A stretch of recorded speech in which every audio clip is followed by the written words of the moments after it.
الصلاة والسلام على نبيه. وقال في محكم التنزيل: إن الله وملائكته يصلون على النبي يا أيها الذين آمنوا صلوا عليه وسلموا تسليما.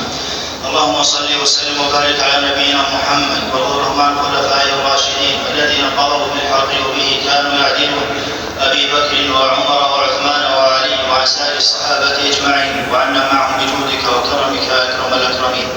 اللهم اعز الإسلام والمسلمين وأذل الشرك والمشركين ودمر أعداء الدين، واجعل اللهم هذا البلد آمنا مطمئنا رخاء وسائر بلاد المسلمين يا رب العالمين.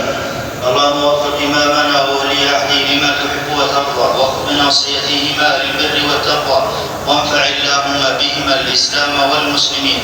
اللهم كن للمستضعفين من المؤمنين وليا ونصيرا ومعينا وظهيرا، وارزقهم يا ربنا من حيث لا يحتسبون، وأنزل عليهم الطمأنينة والرحمة يا رب العالمين. ربنا آتنا في الدنيا حسنة وفي الآخرة حسنة وقنا عذاب النار. عباد الله، إن الله يأمر بالعدل والإحسان وإيتاء ذي القربى وينهى عن الفحشاء والمنكر والبغي يعظكم لعلكم تذكرون. فاذكروا